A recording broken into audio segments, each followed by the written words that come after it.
Kota Baru sebagai salah satu kawasan hunian penting bagi masyarakat Eropa kala itu mendapatkan prioritas pembangunan jaringan listrik tersebut. Selain listrik, kawasan Kota Baru juga telah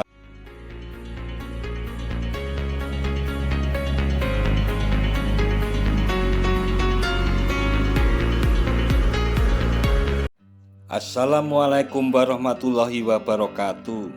Sahabat Datar Media, Babon Anim merupakan suatu bangunan yang dulunya difungsikan sebagai gardu listrik pada masa kolonial Belanda. Fungsi dari gardu listrik ini sebagai pengatur dan pembagi daya listrik yang dialirkan ke rumah-rumah dan fasilitas lainnya. Nama Anim sebenarnya mengacu pada nama sebuah perusahaan listrik swasta Belanda, yakni Algemene Nederland Indische Elektriciteit Maatschappij yang didirikan di Gambir, Jakarta pada tahun 1897.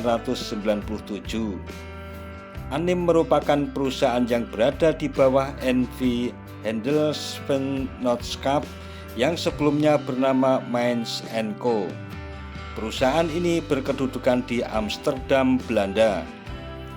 Listrik masuk kota Jogja tidak bisa lepas dari industri perkebunan yang mulai berkembang setelah pecah perang Diponegoro. Kemudian banyak tanah-tanah milik keraton yang disewakan ke investor asing, pengusaha luar negeri di perkebunan. Dampak dari itu terutama di kota adalah pemukiman orang-orang Eropa yang berpusat awalnya di loji besar, loji kecil, kemudian di Kota Baru sebagai pemukiman orang-orang Eropa. Seiring dengan kemerdekaan Indonesia, perusahaan listrik swasta Belanda ini pun diambil alih oleh negara Indonesia setelah sebelumnya diambil alih oleh Jepang. Akhirnya beberapa bangunan seperti gardu listrik peninggalan Anim tinggallah menjadi bangunan yang tidak lagi berfungsi sebagai pengelola tenaga listrik. Di seluruh kota Yogyakarta tersisa 3 buah babon Anim yang masih berdiri dan bisa dilihat, yaitu Babon Anim Kota Baru, Babon Anim di depan Taman Parkir Abu Bakar Ali, dan Babon Anim di Pasar Kota Gede. Anim mendapatkan konsensus untuk menyediakan listrik di Yogyakarta pada tahun 1914. Dibutuhkan waktu 5 tahun untuk membangun jaringan listrik di Yogyakarta. Sebelum tersedianya jaringan listrik, masyarakat Yogyakarta masih menggunakan minyak dan gas sebagai bahan bakar untuk penerangan. Kawasan awal yang mendapat pasokan listrik adalah wilayah Jero Benteng, Loji Gede, Loji Cilik, Malioboro hingga Kota Baru. Sampai tahun 1919, hanya itu saja wilayah yang sudah menikmati listrik untuk di kota, kemudian diluaskan di Kota Gede pada tahun 1922. Kota Baru sebagai salah satu kawasan hunian penting bagi masyarakat Eropa kala itu mendapatkan prioritas pembangunan jaringan listrik tersebut. Selain listrik, kawasan Kota Baru juga telah dilengkapi dengan saluran pipa air bersih, jaringan telepon, dan saluran drainase yang memadai. Babon Anim yang ada di Kota Baru ini dibangun sekitar tahun 1918 dan berfungsi sebagai pengatur dan pembagi daya listrik di kawasan Kota Baru. Di sekitar bangunan diberi tanda bahaya sengatan listrik dengan 3 bahasa, yakni Belanda, Melayu, dan Jawa. Daya listrik yang mengalir di kota Yogyakarta berasal dari pembangkit yang ada di Tuntang, Semarang.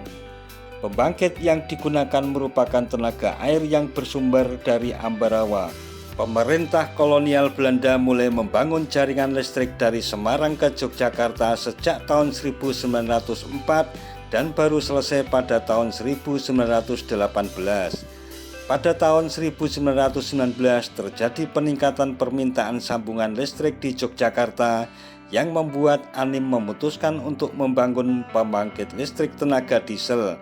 Pembangkit listrik tenaga diesel tersebut selesai dibangun pada tahun 1922. Hingga tahun 1939, Hampir seluruh wilayah kota Yogyakarta mulai dari Pingit hingga Wirobrajan telah teraliri listrik. Listrik tidak hanya mengalir di wilayah-wilayah pemukiman, namun juga mengalir untuk kepentingan penerangan jalan umum. Jalan-jalan besar mulai menggunakan penerangan tenaga listrik yang biayanya ditanggung oleh keraton. Pada waktu itu harga listrik masih sangat mahal untuk dijangkau masyarakat umum. Pada tahun 1938, untuk 2 buah lampu dengan masing-masing berukuran 10 watt tagihan listrik yang harus dibayarkan setiap bulan adalah sebesar 1 gulden. Harga tersebut sama dengan harga beras 15 kg pada waktu itu. Nah, sahabat Datar Media, demikian tentang Babon Anim yang menjadi saksi sejarah masuknya listrik di kota Yogyakarta. Jangan lupa subscribe dan tekan tombol loncengnya agar selalu mendapat pemberitahuan video-video terbaru dari Datar Media. Sekian dan wassalamualaikum warahmatullahi wabarakatuh.